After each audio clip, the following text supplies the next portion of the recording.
সকাল সকাল আমার দুটো পার্সেল চলে এসেছিলো, সেগুলোই আনবক্সিং করছিলাম। তো প্রথমে যেটা আনবক্সিং করছি সেটা একটা কুর্তি ছিল। আমাদের 1 জানুয়ারি পিকনিক আছে, পিকনিকে পরবো বলে। তো দেখো, কুর্তিটা আছে ব্ল্যাক কালারের।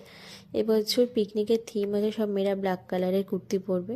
তো আমি অনলাইন থেকে অর্ডার দিয়েছিলাম, এত সুন্দর এসেছে না কি বলবো। পুরো কুর্তিতে কাজ, পাড়টা দেখো কি সুন্দর, গলা এরকম একটা ফিতে মতন আছে, প্লাস হাতাটা পুরো কুর্তি কাজ করে। আমার তো ভীষণ পছন্দ হয়েছে। আমি আর আমার যা সেম কুর্তি নিয়েছি, আগেও নিয়েছি, ওরটা দেখে ভালো লেগেছে, তারপর আমি এটা অর্ডার দিয়েছিলাম।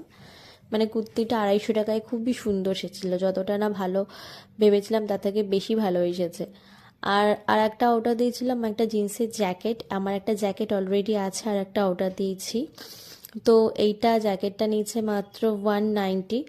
খুবই ভালো এসেছে, কিন্তু আমার আগে যেই জ্যাকেটটা ওটা বেশ মোটা ছিল, এটা খুবই পাতলা। আর দামটাও তো দেখতে হবে, কিন্তু দাম অনুযায়ী খুবই ভালো এসেছে। বেশ কমফোর্ট ফিল হবে, হালকা শীতে পরার মতন ভালোই। আমার এই আগের জ্যাকেটটাও আমার ফ্লিপকার্ট থেকেই নেওয়া, এটাও ফ্লিপকার্ট থেকে নেওয়া। তো আমি এখন যেটা নিয়েছি সেটা ডেনিমের, আর আগেরটা ছিল লাইট কালারের। ইচ্ছা আছে আরও একটা নেওয়া, যেটা সাদা বা ব্ল্যাকের মধ্যে। আর কুর্তিটা আর একবার দেখিয়ে দিলাম, তো চলো পরে দেখি।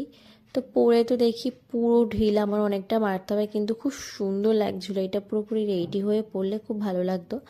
আর এই জ্যাকেটটা একবার পরে দেখালাম, জ্যাকেটটা পুরো ফিটিংস, কোথাও মারতে হবে না, কিছু হবে না, পুরো পারফেক্ট এসেছে। ফ্লিপকার্ট থেকে আমি যখনই যে প্রোডাক্টগুলো নিই খুবই ভালো আসে। আর এই ভিডিওটা করতে হেল্প করেছিল আমার বোন। তো চলো, দেখা হচ্ছে নতুন কোনো ভিডিওতে।